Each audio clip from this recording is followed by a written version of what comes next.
Morning friend, बहुत-बहुत स्वागत करते हैं आपका इस नए से वीडियो में। इससे पहले भी हमने कई सारा वीडियो हिस्ट्री में दे रखा है, ठीक है? आप वो वाला वीडियो को भी जाके अच्छे से देखिएगा और मेरा वीडियो थोड़ा स्पीड करके सुनिए।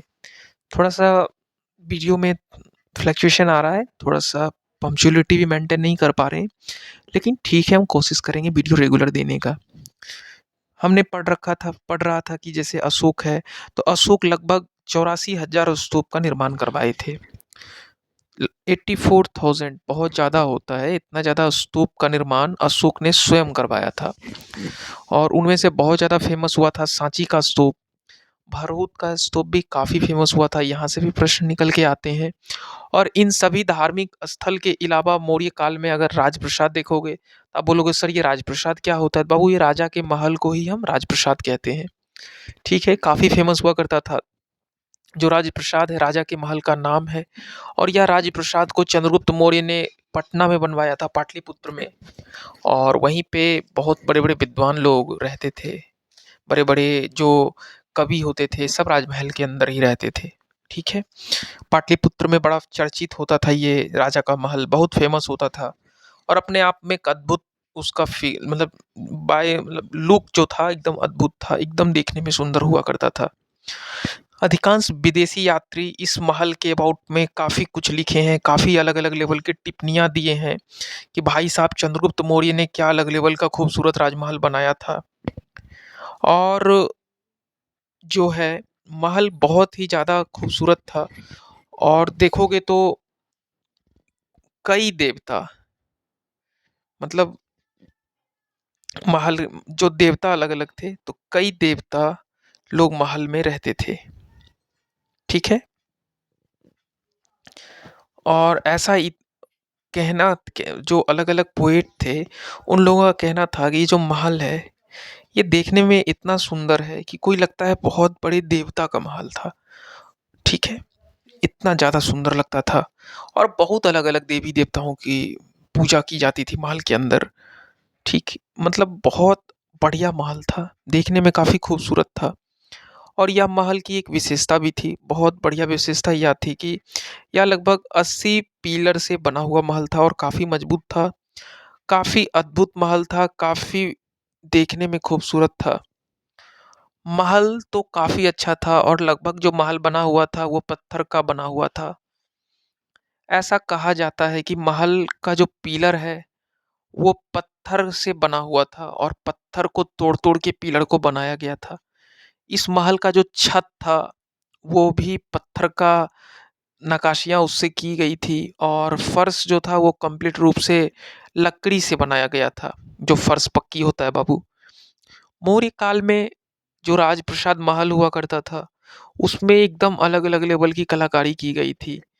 काफ़ी कलाकारी की गई थी, बड़े-बड़े विदेश से मँगाए गए थे आर्किटेक्चर बनाने के लिए, ठीक है? बहुत अच्छा महल था। अब तो ख़ैर महल काफ़ी पुराना हो गया है, टूट-सा गया है, लेकिन उस वक़्त जब बना था तो देखने में भाई साहब ना एकदम हिस्ट्री का बुक लिखता है इतना खूबसूरत था कि लोग को देख के ही अच्छा लगता था चंद्रगुप्त मौर्य का महल।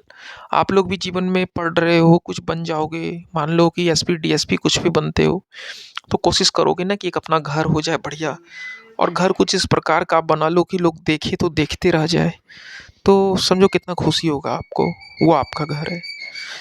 ठीक उसी प्रकार ये चंद्रगुप्त मौर्य का घर हुआ करता था। इतना खूबसूरत, इतना बढ़िया कि भाई साहब लोगों की नज़र ना लग जाए, इतना सुंदर घर था। मौर्य काल को अच्छे से डिटेल्स में जाकर के पढ़ोगे तो जो आम नागरिक थे, वह अपने स्तर से कुछ ना कुछ कलाकारी तो जानते ही थे। जैसे कि किसी को गाना गाना अच्छा लगता था तो वो गाने के फील्ड में चले जाते थे। किसी को पढ़ना लिखना पसंद है तो वो शास्त्र वगैरह लिखने में चले जाते थे। किसी को तलवार उठाना पसंद है तो वो तलवारबाजी ही करने लगते थे। तो अपने-अपने हुनर के आधार पे वह काम वगैरह को ढूँढते थे, करते थे। ठीक है? उनका अपना-अपना जिस क्षेत्र में कलाकारी था, काम था, उनको आता था, उसी क्षेत्र में वह चले जाते थे और बहुत शांतिपूर्वक शासन व्यवस्था चल रहा था। आप देखोगे यक्ष हो गया, यक्षिनियाँ हो गया, ये सब जो जैसे मूर्ति का निर्माण वगैरह किया जाता था। शुरू में जो यक्ष और यक्षिनियाँ नामक देवता की मूर्ति थी, इसका निर्माण भी मौर्य काल में ही शुरू होता है। काफ़ी इनका पूजा किया जाता था। यक्ष और यक्षिनिया नामक मूर्ति का पूजा काफ़ी किया जाता है। यह एक अलग लेवल की मूर्ति कला की पूजा होती थी और काफ़ी फेमस थी, काफ़ी फेमस। इतिहासकार का दावा है कि यहीं से मूर्ति कला पर काफ़ी बेहद रूप से जोर डाला गया कि ये जो यक्ष है, यक्षिनियाँ है, इन सभी मूर्ति की पूजा स्टार्ट हो चुकी थी समाज में और लोगों को मूर्ति को पूजने का एक आदत सा हो गया था। समझ रहे हो ना? लोगों को मूर्ति पे टिक्का लगाना, फूल चढ़ाना, जल चढ़ाना, प्रसाद चढ़ाना, लोगों को अच्छा लगने लगा था। भगवान एक छोटा-सा पत्थर के रूप में भगवान आ गए थे लोगों के सामने। तो कहीं न कहीं हिंदू धर्म ये सब चीज़ में इंटरेस्ट लेने लगा था और चंद्रगुप्त मौर्य देवी-देवताओं का पूजा वगैरह में काफ़ी इंटरेस्ट रखते थे। वो अपने महल में भी कई अलग-अलग देवी-देवताओं को पूजते थे। यक्ष जो होते थे बाबू, वो पुरुष देवता के रूप में जाने जाते थे। दिखाया गया था कंप्लीट रूप से पुरुष देवता के रूप में। जबकि बाबू अगर हम बात करें यक्षिनिया का, तो यक्षिनिया देवता वो देवी हुआ करती थी और यक्ष और यक्षिनिया देवी और देवता इन दोनों की ही काफ़ी पूजा की जाती थी। पटना के आप अभी भी दीदारगंज वाले क्षेत्र में चले जाओगे, तो दीदारगंज में एक लोक कला के रूप में ढेर सारा यक्ष और यक्षिनिया की मूर्ति मिल जाएगी। अभी भी आप जाओगे ना दीदारगंज वाला क्षेत्र में, तो आपको मौर्य काल की पुरानी-पुरानी मूर्ति देखने को पक्का मिलेंगी। उसमें कोई डाउट नहीं है। आप पटना में पढ़ते हो बाबू रह करके, तो आप कुछ नहीं करो, आप मेरा बात पे दीदारगंज चले जाओ। आपको वहाँ पे अलग-अलग लेवल की यक्ष-यक्षिनिया की मूर्ति मिल ही जाएँगी। उत्तर प्रदेश से कह लो या फिर बिहार के कई अन्य जो क्षेत्र हैं या फिर भाग हैं, इन सभी अलग-अलग क्षेत्र से यक्ष और यक्षिनियाओं की मूर्ति मिली है। जब ज़मीन की खुदाई की गई, तो कई यक्ष और यक्षिनिया की मूर्ति मिली हैं। उत्तर प्रदेश, बिहार वाले क्षेत्र से अधिकांश ही प्राप्त हुए हैं। यह मौर्यकालीन मूर्ति हुआ करती थी। मौर्य काल में यक्ष और यक्षिणा का अलग लेवल का पूजा की जाती थी और एनपीबीडब्ल्यू होती थी। उत्तरी काली पॉलिश्ड मृदभांड। अब आप बोलोगे सर उत्तरी काली पॉलिश मृदभांड के रूप में क्या होता था? तो बाबू बर्तन वगैरह जो था ना, मतलब जो बर्तन था उसको पॉलिश किया जाता था ब्लैक कलर से। राख-वाख जो होता है उसी को किसी तरह पानी-वानी में घोर के या फिर ब्लैक कलर का रंग जो होता है उससे बर्तन को पॉलिश किया जाता था, एकदम ब्लैक कर दिया जाता था ताकि चूल्हा पे चढ़ाने चढ़ाने पे बर्तन अगर जल भी जाए तो पता ना चले। और जानते हो एक चीज़ कि जो आपका सिंधु घाटी की सभ्यता था, तो सिंधु घाटी की सभ्यता आप अच्छे से जब पढ़ोगे, तो मतलब उसमें आप देखोगे कि भाई साहब खूब सारा कलाकारी का निर्माण सिंधु घाटी में भी देखने को मिला। केवल मौर्य काल ही नहीं था ऐसा, सिंधु घाटी में भी अलग-अलग कलाकारी, वहाँ भी अलग-अलग बर्तन वगैरह देखने को मिल जाएँगे आपको। ठीक है? ऐसा नहीं कि सिंधु घाटी में ही कलाकारी हो रहा है, आपका अति मौर्य काल में ही कलाकारी हो रहा है, सिंधु घाटी में ऐसा कोई कला देखने को मिला ही नहीं, तो ऐसा बिल्कुल नहीं है। जो भी स्थानीय लोग थे वो तो मिट्टी का बर्तन वगैरह यूज़ करेंगे ही, जो भी चीज़ें हैं खिलौना बच्चे खेलेंगे ही, तो चीज़ों मूर्तियाँ लोग पूजेंगे ही, तो चीज़ों को बनाया जाता ही था, इसमें कोई डाउट था ही नहीं। तो आप अच्छे से मौर्य काल वगैरह को स्टडी डिटेल में करोगे, तो आपको खूब सारा अलग-अलग मूर्तियाँ की जानकारी मिल जाएगी। अशोक ने कलिंग युद्ध के बाद जब अपना आप कह लो हृदय परिवर्तन कर लिया, जब कलिंग युद्ध कहीं न कहीं जीत जाने के बाद, उसको इतना सारा डेड डेड बॉडी देख के उसका दिमाग घूम गया था, लाखों-लाखों की संख्या में डेड बॉडी था, एक युद्ध के कारण। तो उसका हृदय परिवर्तन हुआ कि भाई एक छोटा-सा क्षेत्र जीतने के कारण हम लाखों का खून बहाए हैं, इससे अच्छा भाई हमको बहुत बुरा लग रहा है, इससे अच्छा हम ये सब काम ही छोड़ दें। तो उन्होंने बौद्ध धर्म को अपना लिया और अशोक ने कहा एक बात कि अशोक के जो उपगुप्त नामक बौद्ध भिक्षु था, उससे ही ये क्या कर लिए, दीक्षा ले लिए। ठीक है, बौद्ध धर्म की दीक्षा ले लिए। तो हमेशा के लिए बौद्ध धर्म में परिवर्तन खुद को कर लिए। अशोक अपने आप को बौद्ध बना लिए, ठीक है। उपगुप्त जब उनको दीक्षा दे दिए तो अशोक अपने आप को क्या बना लिए, बौद्ध बना लिए। वो हमेशा के लिए बौद्ध धर्म को स्वीकार कर लिए और अशोक ने जो अपना धम्म बनाया, मतलब धर्म को बनाया, मतलब धर्म तो उसमें कई अलग-अलग धर्म की अच्छाइयों को और अलग-अलग धर्म की नीतियाँ को, सबको मिला-जुला कर एक बहुत अलग लेवल का धर्म अशोक खुद बनाए अपना। और वही धर्म को प्रचार-प्रसार करने के लिए काफ़ी प्रेरित रहे। अधिकांश लाइन जो ली गई थी वह बौद्ध धर्म से प्रेरित होकर ली गई थी। ठीक है? अशोक का कहना था कि एक ऐसा धर्म चले समाज में जिसमें कि किसी भी जीव-जंतु की मृत्यु नहीं, कोई लड़ाई नहीं, कोई झगड़ा नहीं।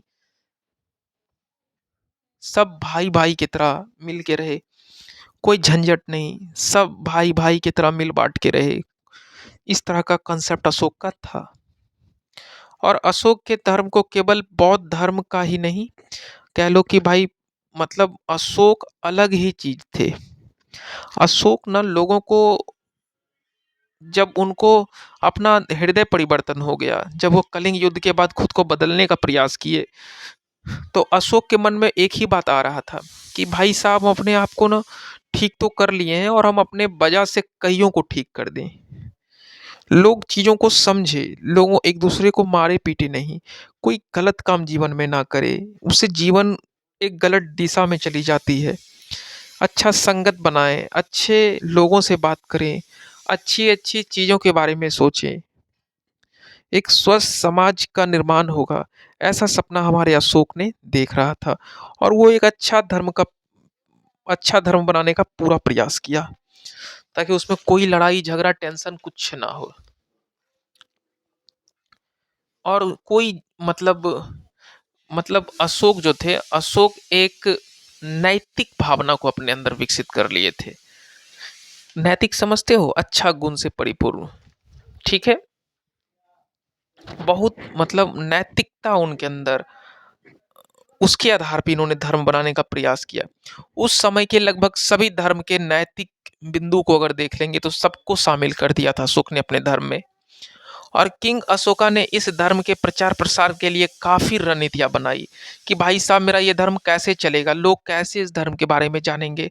और काफी प्रचार प्रसार करा इस धर्म को चलाने के लिए अशोक ने अपने पुत्र महेंद्र और पुत्री संघमित्रा को श्रीलंका भेजा कि भाई बेटा बेटी तुम जाओ, हमारा ये जो धर्म बन के तैयार हुआ है जिसमें अधिकांश लाइन बौद्ध धर्म से ली गई है, उसके बारे में प्रचार प्रसार करो, लोग जाने और लोग बौद्ध को भी जाने, बौद्ध कितना बड़ा संत है, साधु थे, भिक्षु थे, इनको भी जाने कि ये कितना अच्छा अच्छा बात बताकर लोगों ऊपर चले गए हैं, ताकि लोगों को बौद्ध के बारे में पता चले, लोगों को बौद्ध की दी गई अच्छी अच्छी बातें के बारे में पता चले और वह अपने जीवन में उस चीज़ों को उतार लें।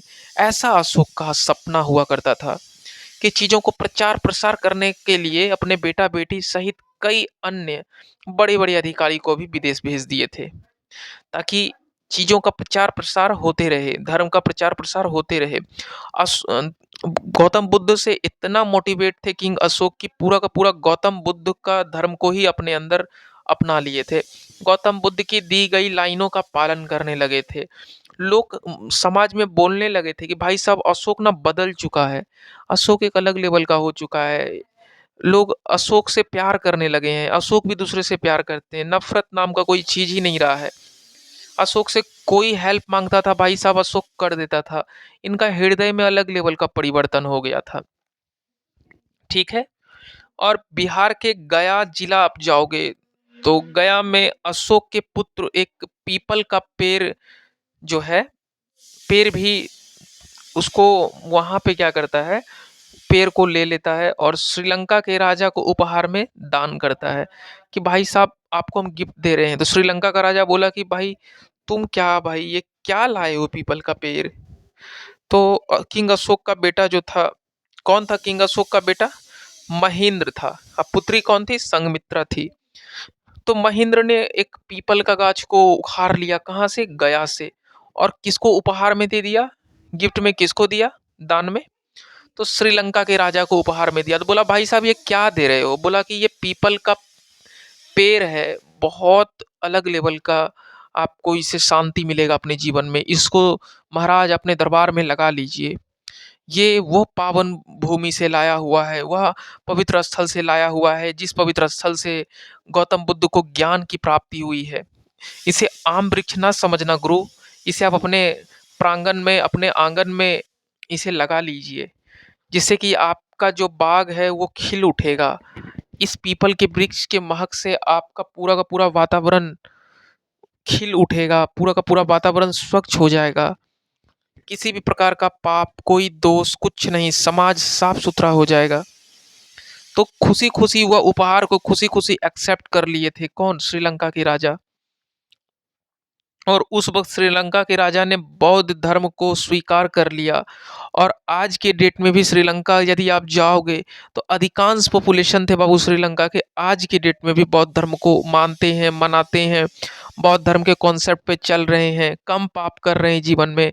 आज भारत में देखोगे तो बौद्ध की संख्याएँ, जनसंख्याएँ एकदम कम हो गई है, एकदम खत्म ही हो गई है समझ लो, है ना? आप बौद्ध का फॉलोअर्स बिल्कुल घट चुके हैं भारत में, लेकिन श्रीलंका में अभी भी बौद्ध के फॉलोअर्स हैं। और श्रीलंका आप जाओगे तो आपको ना अच्छा फील होगा, मतलब शांति शांति। इतना शांति नहीं है इंडिया में जितना वहाँ आपको शांति देखने को मिलेगा, क्योंकि गौतम बुद्ध के कॉन्सेप्ट में किसी भी प्रकार का कोई लालच नहीं था, कुछ नहीं था। ना घर बनाने का टेंशन, ना मरने का टेंशन, ना जीने का टेंशन, ना शादी करने का टेंशन, कोई मतलब आशाएं आकांक्षाएं बिल्कुल जीरो थी। आज हमारे भारत के बच्चे ऐसी प्रवृत्ति से नहीं है, उनके मन में एक ही चीज़ है, अचीवमेंट। आज वो पढ़ रहे हैं इसलिए अचीवमेंट चाहिए, उनको लाइफ में लग्जरी चाहिए, पढ़ रहे हैं मन लगा करके, लग्जरी चाहिए, एक्सपेक्टेशंस दुनिया भर का है, नहीं मिल पाते हैं रिजल्ट। कई बच्चे आप कोटा वगैरह में जाओगे सुसाइड कर लेते हैं। तो आज हमारे भारत का कल्चर बिल्कुल चेंज हो रखा है, बौद्ध का जो कल्चर था वो बिल्कुल अलग था। आज भगवान के मंदिर में जाकर के एक ही बात बोलते हैं, भगवान हमको जॉब दे दो, भगवान हमको अच्छी वाइफ दे दो, भगवान मेरी शादी हो जाए, भगवान मेरा घर बन जाए। एकदम सेल्फिश हो चुके हैं भारतीय। तो यहाँ का कॉन्सेप्ट बौद्ध वाला नहीं रहा है। लेकिन आप श्रीलंका जाओगे तो वहाँ का चीज़ें बिल्कुल अलग है। वहाँ गौतम बुद्ध को फॉलो करते हैं कि भाई साहब, गौतम बुद्ध कहते थे कि कोई एक्सपेक्टेशंस, कोई इच्छा नहीं, बस आए हैं, कौन क्या कह रहा है, नहीं कह रहा है, हम अच्छा कर्म करेंगे, अपना अच्छे से आगे बढ़ेंगे, ईमानदारी से जिएँगे, किसी पे कोई आशा नहीं रखेंगे। इस तरह का गौतम बुद्ध का था। तो आज भी श्रीलंका जाओगे तो वहाँ का बहुत सारा ऐसा व्यक्ति मिलेंगे जो आज के डेट में भी गौतम बुद्ध को फॉलो कर रहे हैं, बौद्ध धर्म को प्रैक्टिस कर रहे हैं। इंडिया में सनातन धर्म आ रखी है। तो सनातन धर्म में ऐसा नहीं है आपको। खैर हमारे राम भी बहुत अच्छे थे, अगर राम को अच्छे से फॉलो किया जाए तो गौतम बुद्ध वाले धर्म से कोई कम नहीं है। राम भी हर लोगों का खुशी में राम की खुशी होती थी। राम एक ऐसा अद्भुत कल्पना है कि क्या ही बताएं आपको। अगर जो राम को कॉपी कर ले जीवन में, उसका जीवन का रूप रंगत सब कुछ बदल जाएगा। राम एक अद्भुत कल्पना किया गया है, रामचरितमानस लिखा गया है।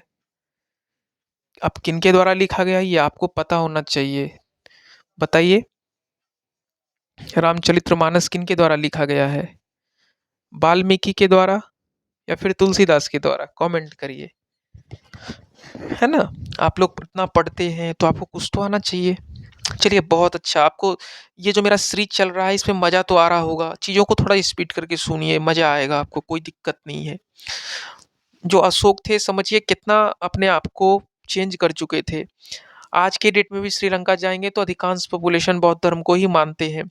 और किंग अशोका ने अपनी पुत्र-पुत्री संघमित्रा को नेपाल भी भेजा था। बोला कि भाई तुम श्रीलंका से आ गए हो, अब तुम नेपाल चले जाओ। वहाँ पे हमारे गौतम बुद्ध के अबाउट में प्रचार प्रसार करो। गौतम बुद्ध जो चीज़ें दिए हैं इन लोगों को आप दूसरे को बताओ कि गौतम बुद्ध लोगों का जीवन में कैसे बदलाव लाना चाहते थे। और जानते हो सबसे बड़ी बात क्या है? कि नेपाल के जो राजा थे वो बौद्ध धर्म को स्वीकार कर लिए थे। बहुत खुशी हुआ था अशोक को ये बात जान करके कि भाई श्रीलंका गए हैं वो भी स्वीकार कर लिए, भाई साहब नेपाल गए हैं वो भी स्वीकार कर लिए। किंग अशोका को बहुत अच्छा फीलिंग्स आ रहा था कि भाई साहब सब हमारा दिए गए धर्म को सब स्वीकार कर रहे हैं। और अशोक ने अपने पुत्रियां के माध्यम से भारत के बाहर बाहर जा जाकर धर्म का प्रचार प्रसार करवाया। बहुत लोग एक्सेप्ट भी करा, बहुत लोगों ने एक्सेप्ट ना करा, लेकिन जिसने भी चीज़ों को एक्सेप्ट कर लिया, धर्म को एडॉप्ट कर लिया अपने जीवन में, कहा कहा जाता है कि उनका जीवन बिल्कुल सा बदल सा गया था।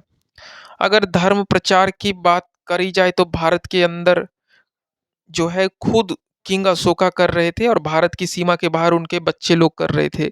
उनकी बेटा-बेटी लोग भारत के बाहर कर रहे थे और सीमा के अंदर खुद अशोक ने धर्म का प्रचार कर रहा था।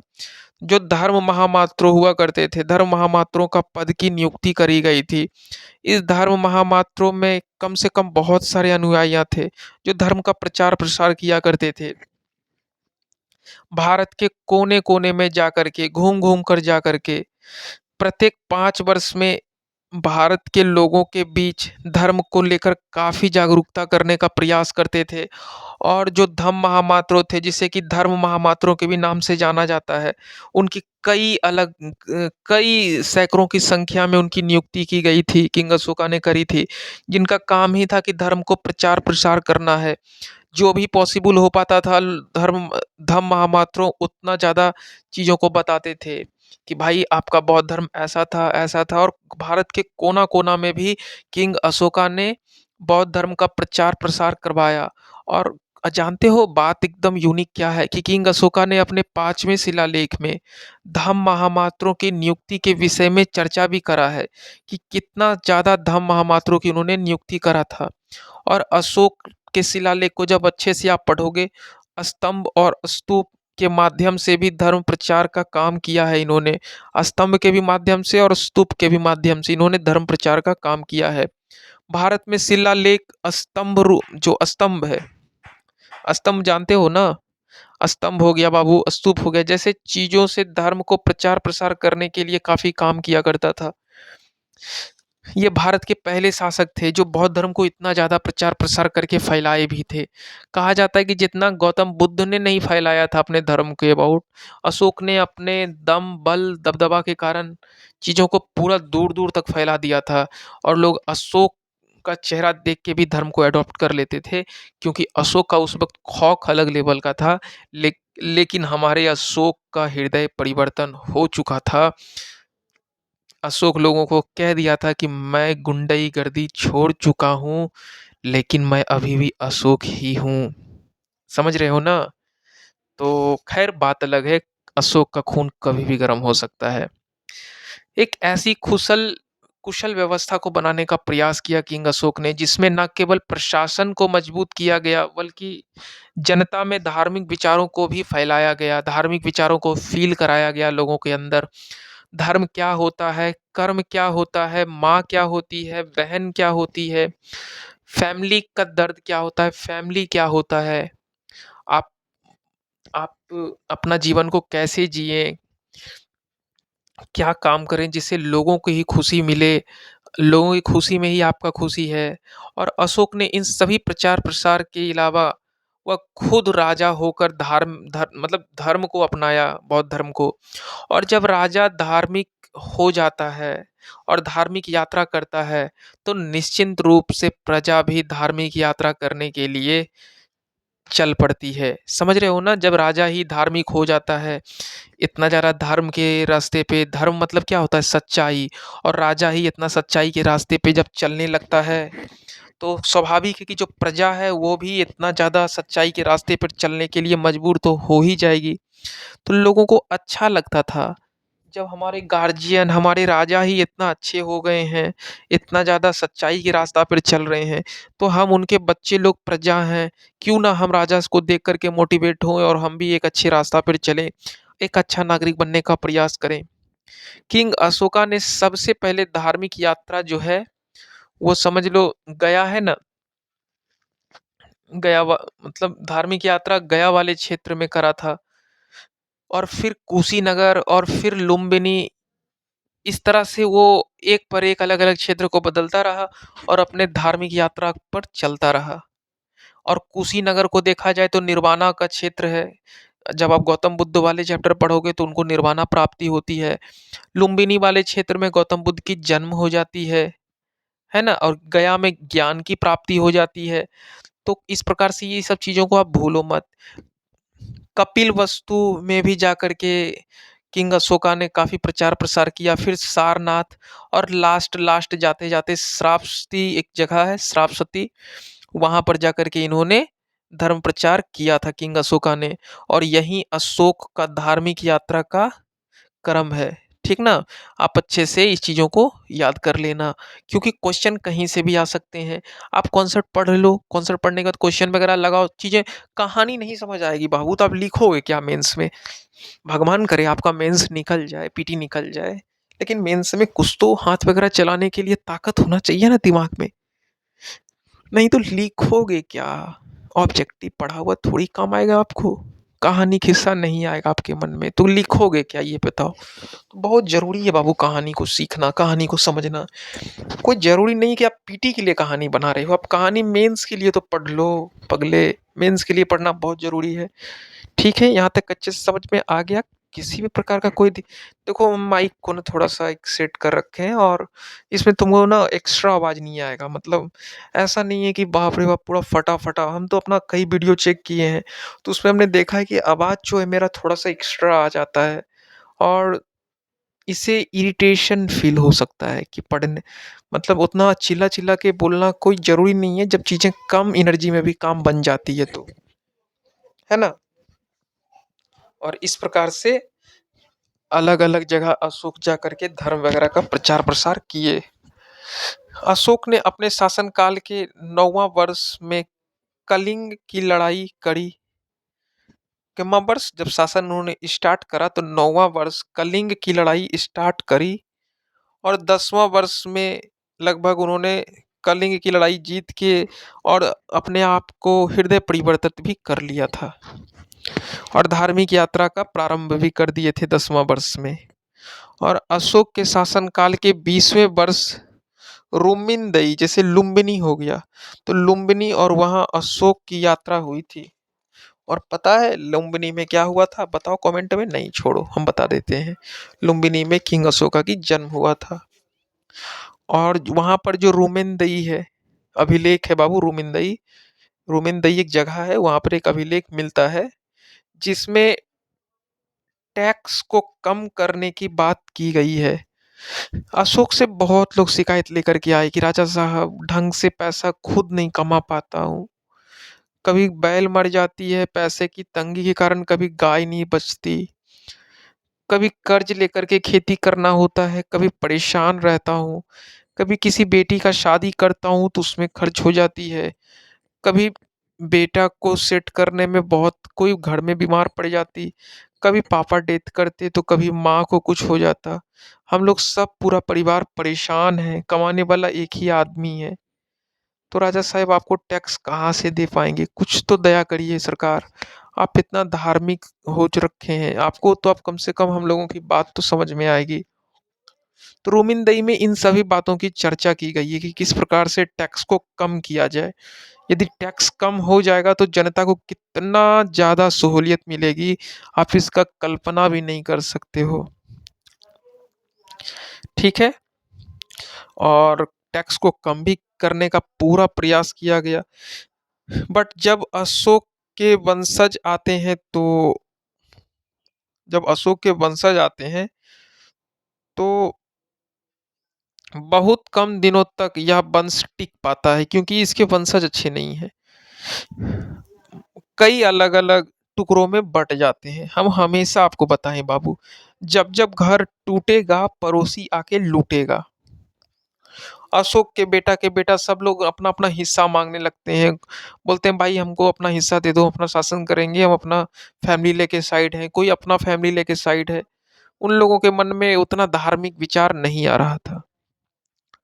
और अशोक का भी कौन सा बढ़िया कर्म था, इतना इतना खून बहाया, इतना इतना गलत काम किया, मारपीट किया, दिस डैट दुनिया भर का किया है, तो भाई उसका तो टैक्स उसको भरना ही पड़ेगा ना, चाहे वो कितना भी धार्मिक क्यों ना हो जाए। आपको क्या लगता है अभी हम पाप करेंगे, कुछ गलत करेंगे, तो आपको क्या लगता है हमारे साथ कुछ गलत नहीं होगा जीवन में? बिल्कुल होगा। अगर आप ही एक लड़का या फिर लड़की हो, अगर आप कुछ गलत करते हो अपने जीवन में, तो आपको क्या लगता है आपके साथ कुछ गलत नहीं होगा? बिल्कुल होगा बाबू, बिल्कुल होगा, आज नहीं तो कल होगा। और ये बहुत बच्चे सोचते हैं कि भाई ना हम कुछ गलत कर रहे हैं, गलत क्या हो सकता है? गलत आपके अकॉर्डिंग, आप बच्चे बच्चियां जो भी हो, आपके अकॉर्डिंग गलत क्या होता है जीवन में? एक एज ए स्टूडेंट आप क्या गलती कर सकते हो? आपने बड़े का इज्जत करिए, इज्जत नहीं करोगे तो ये भी तो अच्छा नहीं है। कभी चोरी चकारी नहीं करना चाहिए एग्जाम वगैरह में भी, या फिर रियल लाइफ में किसी का कुछ सामान नहीं लेना चाहिए। कभी किसी से ऊंचा आवाज में बात नहीं करना चाहिए। यही सब ना गलती है। और कभी किसी को अपने कारण से तकलीफ नहीं पहुंचाना चाहिए। कभी किसी पे पार्टिकुलर किसी व्यक्ति पे कमेंट नहीं करना चाहिए। यही सब ना जीवन की गलती है। कभी किसी को देख के हंसना नहीं चाहिए। अगर कोई असहाय है तो उसका सहायता देना चाहिए। तो ये सब काम करोगे, ये सब अच्छा कर्म ऐड हो जाता है। आप कभी किसी को देख के, कोई पढ़ने में अच्छा नहीं है उसको देख के आप हंस रहे हो, तो समय का कांटा इतना दमदार होता है कि एक दिन वही आगे रहेगा और आप उसको देख के हंसने लायक बचोगे ही नहीं। समझे? तो कभी कुछ ऐसा करना ही नहीं चाहिए। कभी कमेंट नहीं करना चाहिए किसी पे, क्योंकि बाबू किस्मत चाहे कितना भी अच्छा क्यों ना हो, समय एक जैसा किसी का नहीं रहता, याद रखना। समय बदलते देर नहीं लगता है। इसलिए कभी किसी पे कमेंट वगैरह दिस डेट नहीं करना चाहिए। कभी किसी से मारपीट ये वो, अगर आपको लगता है कि आपके पड़ोसी, आपके गोतिया जो भी लोग हैं, अगर आपके कुछ ले लेने से खुश हो जाते हैं, तो दे देने से आप उनके साथ शामिल हो जाओ उस खुशी में। कितना अच्छा लगेगा। सब परिवार लोग मिल के रहोगे।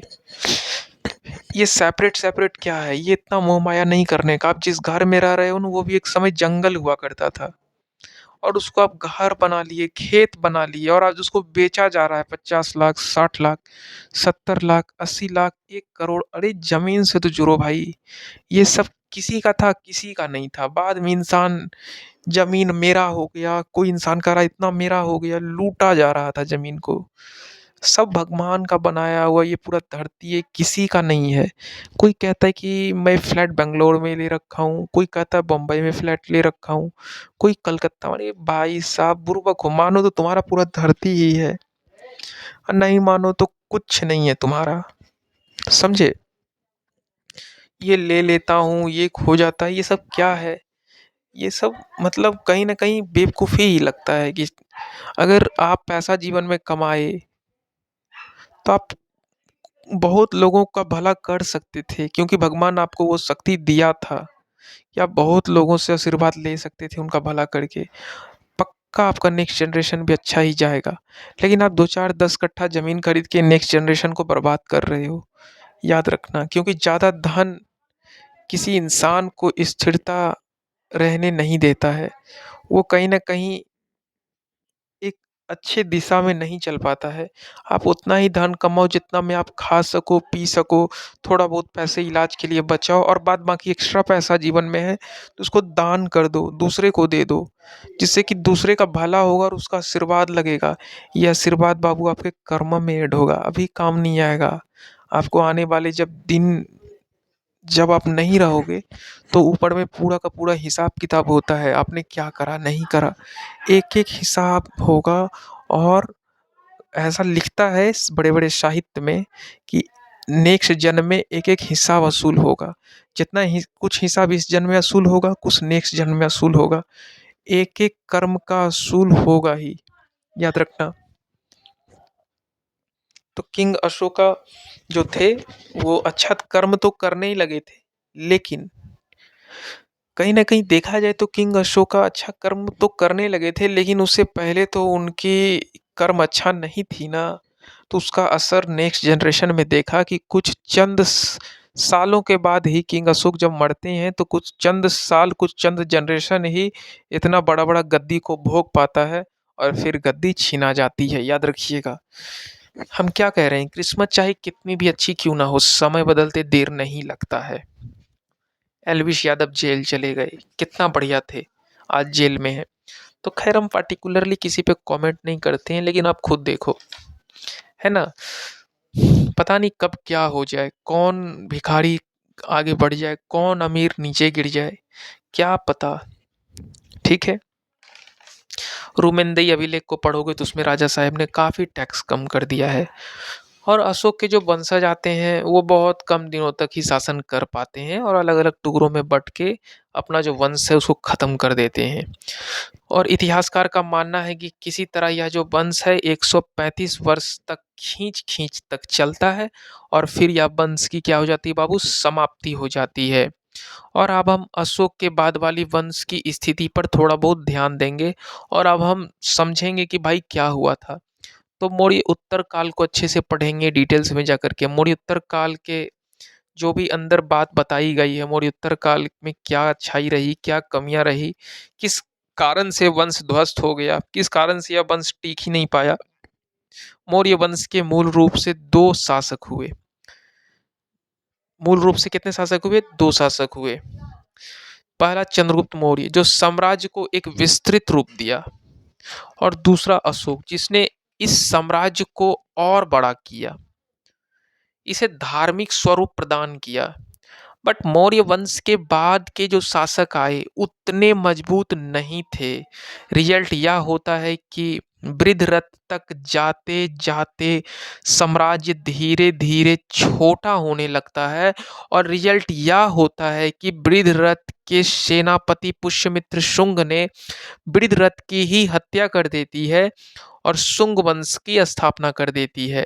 और पता है इस वंश के पीछे कई कहानियां प्रचलित है। आप डिटेल्स में जाकर के पढ़ोगे तो कई कहानियां प्रचलित है। जैसे शुंग वंश को अच्छे से पढ़ोगे तो शुंग वंश में एक ब्राह्मण थे, और कहा जाता है कि जब मौर्य वंश ने बौद्ध धर्म को बहुत ज्यादा प्रचार प्रसार करने के लिए, बौद्ध धर्म, मौर्य वंश जो है वो बौद्ध धर्म का बहुत ज्यादा जब प्रचार प्रसार करने लगते हैं तो ब्राह्मण सब बहुत भड़क जाते हैं। ये पागल हो गया है क्या अशोक? दिमाग अशोक का ढीला हो गया है क्या भाई साहब? हम लोग सनातन धर्म के हैं और ये भाई साहब बौद्ध धर्म का प्रचार कर रहे हैं। लगता है स्क्रू ढीला हो गया अशोक का। लगता ही नहीं ये राम का वंशज है। लगता नहीं कृष्ण परमानंद अ, ये इन लोगों को ये मान रहा है। ये लगता ही नहीं है कि ये मतलब कहीं ना कहीं शिव को जान पहचान रहा है। ये बस बौद्ध का नाम ले रहा है। क्या हो गया ये अशोक में? बड़े बड़े ब्राह्मण छिटक पड़े, है ना? बहुत दुखी होने लगे। और वैष्णव धर्म को कहीं ना कहीं ये धूमिल कर रहा है, मिट्टी में मिला रहा है वैष्णव धर्म को, और बौद्ध धर्म को आगे बढ़ा रहा है। तो ब्राह्मण लोग भी काफी गुस्सा थे किससे? अशोक से। और बौद्ध धर्म को कहीं न कहीं आगे बढ़ा रहा है। लेकिन जब इनके वंशज आते हैं तो फिर देखा जाता है बौद्ध धर्म की धीरे-धीरे प्रचलन घट जाती है और वैष्णव धर्म फिर आगे बढ़ने लगता है, और बौद्ध धर्म फिर पीछे धकेलाने लगता है, और मौर्य का वंश का समापन होने लगता है कंप्लीट रूप से। और जब समापन होने लगता है तो एक चीज ध्यान में रखना कि जो मौर्य वंश का स्थापन करने में, जब मौर्य वंश का स्थापन हुआ था, स्थापना हुआ था, तो उस वक्त का चीजें कुछ और थी, और जब समाप्त होने लगा था मौर्य वंश उस वक्त का कहानी बिल्कुल अलग थी। एक ऐसे वंश की स्थापना जो वैष्णव और सनातन हिंदू ब्राह्मण का कट्टर, एकदम कट्टर हिंदू, पुष्यमित्र शुंगा, कट्टर हिंदू, समझ रहे हो ना, प्रेरित था। और मौर्य काल के बाद भारत में दो तीन ऐसे वंश देखने को मिलते हैं जिसकी स्थापना कुछ ब्राह्मण शासकों के द्वारा की गई थी। पुष्यमित्र शुंग, अगर आप डिटेल्स में पढ़ोगे तो पुष्यमित्र शुंग इस शुंग स्थापना को, मतलब भाई साहब ये कट्टर हिंदू थे।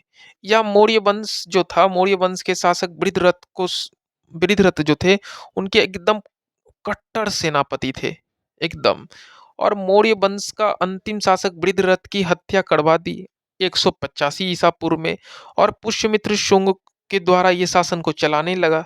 पुष्यमित्र शुंग एकदम कट्टर हिंदू ब्राह्मण थे भाई साहब पुष्यमित्र शुंग, और अपने राजा की हत्या करवा दी और मौर्य वंश को समाप्त करवा दिया पुष्यमित्र शुंगा, और शुंग वंश की क्या हो गई? स्थापना हो गई। या जो शुंग वंश था एक ब्राह्मण वंश के रूप में जाना जाता है। जब शुंग वंश आया तो यह अपना राजधानी भी बदल दिया। मौर्य वंश के समय जो राजधानी पाटलिपुत्र हुआ करता था, जबकि शुंग वंश का इतिहास पढ़ोगे बाबू तो राजधानी आपका कुछ नया ही राजधानी बन गया था। और वह राजधानी का क्या नाम था? विदिशा। विदिशा को इन्होंने राजधानी बनाया था। और पुष्यमित्र शुंग एक योग्य शासक के रूप में जाना जाता था, क्योंकि इसने मिनांडर जो था ना, मिनांडर, उसको पराजित किया था। मिनांडर को पराजित करना इतना आसान बात नहीं था। और मिनांडर एक्चुअली में हिंदू यूनानी शासक था, और इन्होंने हिंद यूनानी शासक को पराजित कर दिया था। इसमें क्या हुआ कि इसका जो छवि है समाज में बहुत बढ़ गया कि भाई साहब, मिनांडर को पराजित करना आसान बात नहीं था, फिर भी ये इस लड़का ने इस चीज को कर दिखाया। और मिनांडर हिंद यूनानी का शासक था। कहाँ का था? मिनांडर हिंद यूनानी देश में रहता था, हिंद यूनानी से चलकर आया था और भारत पे आक्रमण किया था मिनांडर। हिंद यूनानी को इंडो के भी नाम से जाना जाता है। और जब उसने भारत पे आक्रमण किया तो उस वक्त जानते हो, पुष्यमित्र शुंग ने उसे पराजित कर दिया था, हरा दिया था। और पुष्यमित्र शुंग ने बौद्ध धर्म को पीछे छोड़ते हुए वैष्णव धर्म को विकास करने लगा, वैष्णव धर्म को आगे बढ़ाने लगा। चीजें बिल्कुल बदलती हुई दिख रही थी समाज में, वैष्णव धर्म काफी आगे बढ़ रहा था। और ऐसा कहा जाता है कि पुष्यमित्र जो शुंग थे, उसने 2 अश्वमेध यज्ञ भी करवाया था। पुष्यमित्र शुंग ने कितना यज्ञ करवाया था? 2 अश्वमेध यज्ञ कराया था। और कई ऐसे कार्य करवाया था जिससे पुनः वैष्णव धर्म को जीवित किया जा सके। और उस समय अश्वमेध यज्ञ जो था वो पतंजलि के द्वारा करवाया गया था। पतंजलि जो था शुंग वंश के समकालीन के ही थे, बहुत बड़े ऋषि थे, पतंजलि योगी थे। और पुष्यमित्र शुंग के ही समकालीन हुआ करते थे पतंजलि, बहुत बड़े विद्वान थे पतंजलि। ठीक है, यहाँ तक अच्छे से समझ में आ गया? किसी प्रकार का कोई डाउट तो आप कमेंट कर सकते हो। और कई ऐसे कार्य करवाए थे पुष्यमित्र शुंग जो काफी प्रशंसनीय थे, जैस जिससे वैष्णव धर्म जो है फिर से उभर के आगे बढ़ने लगा। बड़े बड़े ब्राह्मण काफी बड़ाई करते थकते नहीं थे पुष्यमित्र शुंग का। हिंदू ब्राह्मण लोग बहुत प्यार करने लगे पुष्यमित्र शुंग से, क्योंकि कहीं ना कहीं ये बौद्ध धर्म को पीछे धकेल के वैष्णव धर्म को आगे बढ़ाने का काम किया था पुष्यमित्र शुंग ने। और उसका पुत्र जो आया था वह अग्निमित्र था, अग्निमित्र शुंग, वो शासक बनता है। और एक कालिदास नाम के बहुत बड़े विद्वान थे उसी वक्त का। कौन थे? कालिदास नाम के। ऐसा वैसा विद्वान नहीं थे बाबू, बहुत बड़े विद्वान थे कालिदास। कालिदास की रचना भी लिखी गई है, मालवी का अग्निमित्रम। और इसमें कालिदास ने मालविका जैसी राजकुमारी और अग्निमित्र जैसे राजकुमार की प्रेम कहानी की विवाह का पूरा वर्णन किया है। मालविका अग्निमित्रम में कालिदास के द्वारा लिखा गया है। और जानते हो कालिदास मालविका अग्निमित्रम में क्या क्या कहानी बनाया है? कि मालविका जैसी राजकुमारी और अग्निमित्र जैसे राजकुमार, अग्निमित्र जैसे राजकुमार। अब आप बोलोगे सर ये अग्निमित्र कौन है? तो पुष्यमित्र शुंग का लड़का है अग्निमित्र, पुष्यमित्र शुंग का बेटा है अग्निमित्र। और अग्निमित्र ने किसी राजकुमारी से प्रेम किया था, उसका नाम क्या था? मालविका। मालविका से बहुत प्रेम किया था। और यह कहानी बहुत ही रोमांचक है, यूट्यूब पर जाकर के आप सुन भी सकते हो। मालविका और अग्निमित्रम ये दोनों वर्ड को मिला दोगे तो मालविका अग्निमित्रम हो जाता है। और इन चीजों के बारे में कालिदास मालविका अग्निमित्रम नामक पुस्तक में एक अलग लेवल की प्रेम कहानी का वर्णन किया है। ठीक है। और ये जो प्रेम कहानी था, फिर विवाह जो हुआ था लड़का वो प्रेमी जोड़ा के बीच में, इसका पूरा का पूरा वर्णन किया गया है कि किस तरह इन दोनों के बीच में प्रेम हुआ और फिर विवाह होता है। और फिर कोई और अग्निमित्र नहीं बल्कि शुंग वंश का ही अग्निमित्र है बाबू, याद रखना, ये कोई दूसरा अग्निमित्र नहीं है। मालवी का अग्निमित्र बुक में जिस राजा की चर्चा की गई है वह शुंग वंश का ही राजा है। और जैसे कि हम जानते हैं कि कालिदास गुप्त वंश के वक्त का राइटर था। ठीक है, कब का राइटर था? गुप्त वंश के वक्त का राइटर था। फिर भी इन्होंने शुंग वंश के समय में इतना ज़्यादा जागरूक होकर के मालविक अग्निमित्रम की रचना कैसे कर दी, कैसी किताबें लिख दी, आखिर अग्निमित्र राजकुमार के नाम पे। पुष्यमित्र शुंग वंश के नाम से जाने जाने वाला जो इतना कट्टर हिंदू वंशज था, इस शुंग वंश का अंतिम शासक देवभूति था। और अग्निमित्र जो थे और देवभूति की इतिहास बहुत ज्यादा चर्चा डिटेल्स में नहीं मिलती है और काफी छोटा सा चैप्टर के रूप में वर्णित किया गया है। ठीक है, हमने मौर्य वंश में पढ़ा था कि जो स्तूप वगैरह के बारे में आप देखे थे, तो स्तूप पढ़े थे ना, पढ़े थे कि नहीं? लकड़ी से बना हुआ था, पूरा का पूरा बक्सा टाइप का, है ना? पढ़े होंगे, पीछे पूरा लकड़ी से बना होता था स्तूप। जबकि शुंग वंश में स्तूप भी देखा गया और उसकी बनावट जो थी,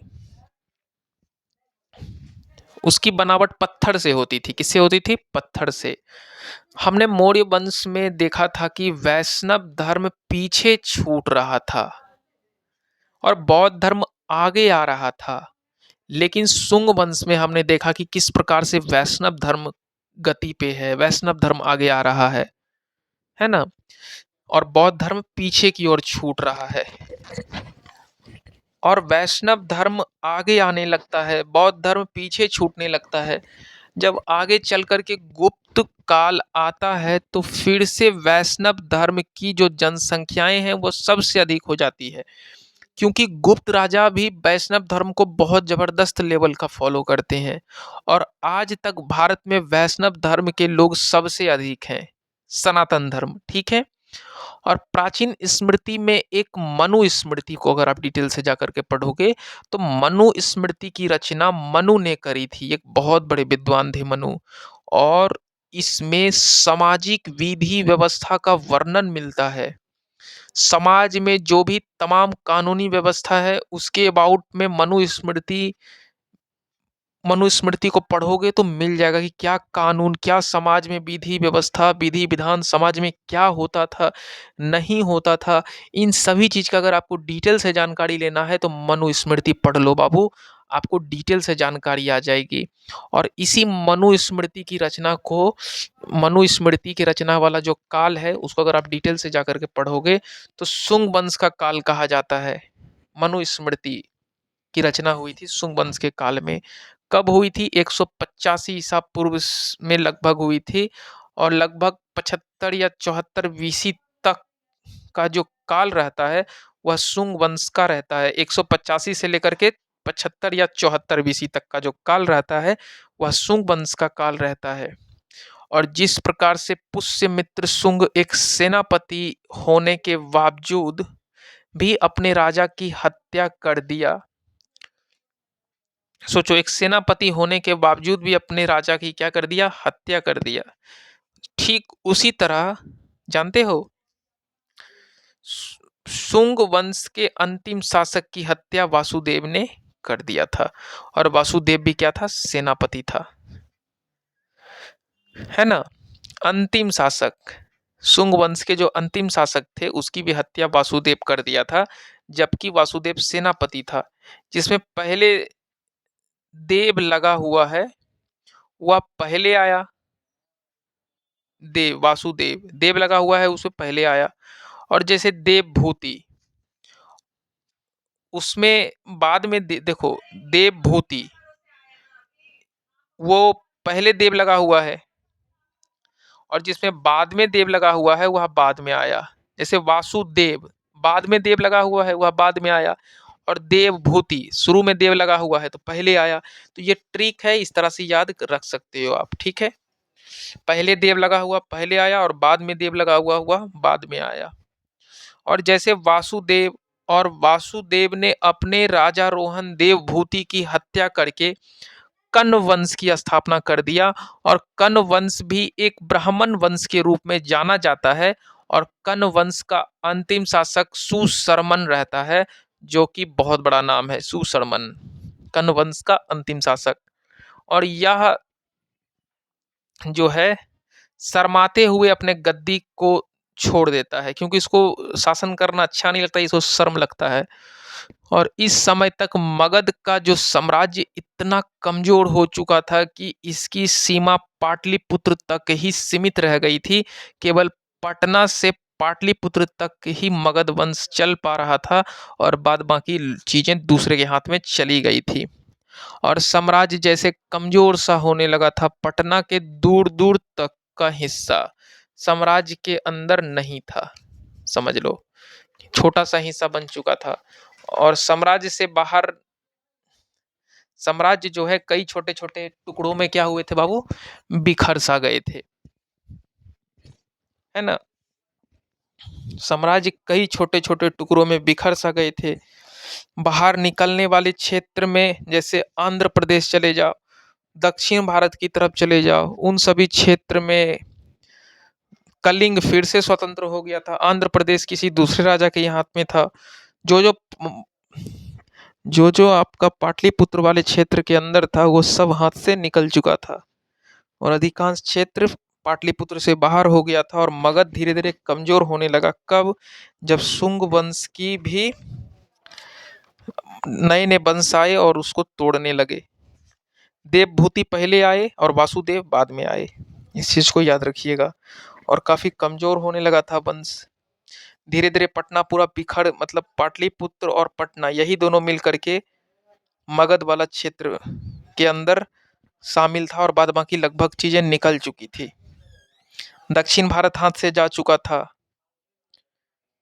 आंध्र प्रदेश निकल ही चुका था, कलिंग फिर से स्वतंत्र हो चुका था, पश्चिम भारत भी विदेशी आक्रमण के कारण हाथ से निकल चुका था।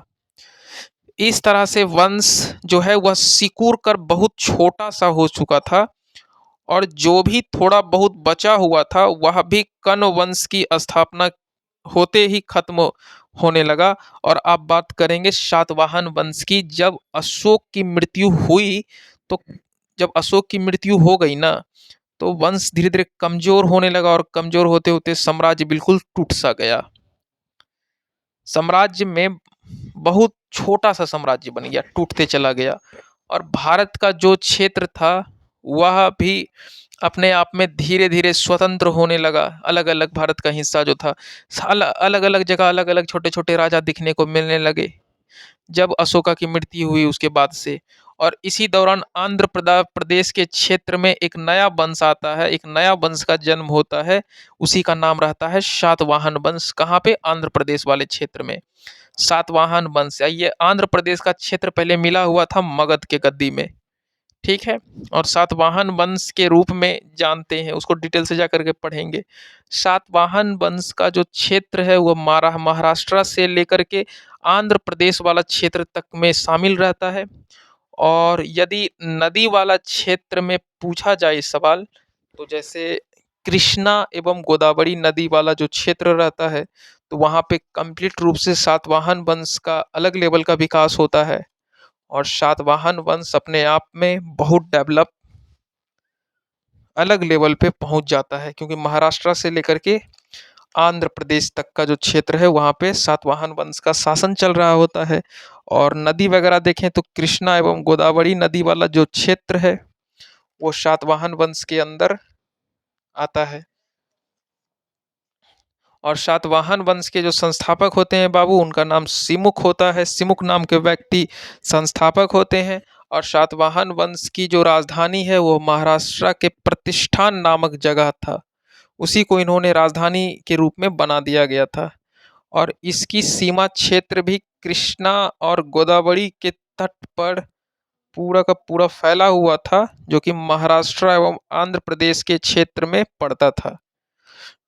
इन्हें आंध्र शातवाहन कहकर इतिहासकार पुकारते हैं, आंध्र शातवाहन कहकर भी पुकारते हैं। और शातवाहन वंश का सबसे जो आप देखोगे प्रतापी राजा के रूप में देखने को मिला है गौतमी पुत्र शतकर्णी। बहुत बड़े प्रतापी शासक, वीर तेजस्वी शासक के रूप में देखने को मिला है। और इस प्रकार से गौतमी पुत्र शतकर्णी सातवाहन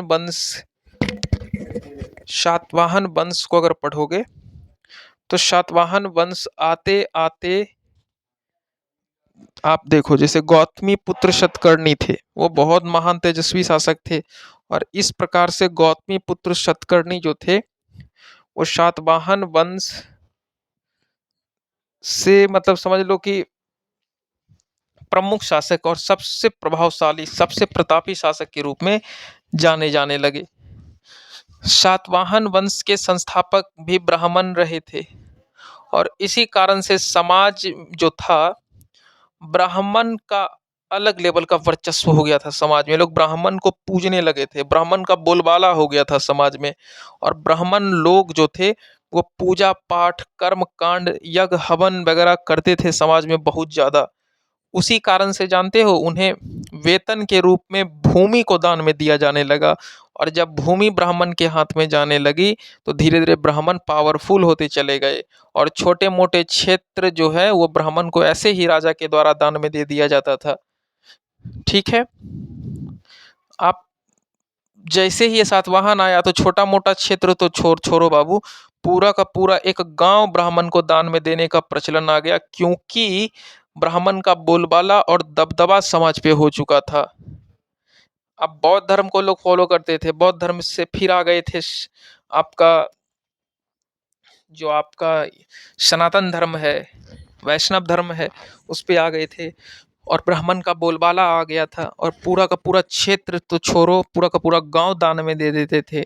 और ऐसा कहा जाता है कि यदि तुमको जो भी टैक्स लगान इस गांव वगैरह में, जो भी टैक्स वगैरह राजा को देता था, पूरा का पूरा टैक्स खुद ही रख लेता था ब्राह्मण, इतना पावरफुल था।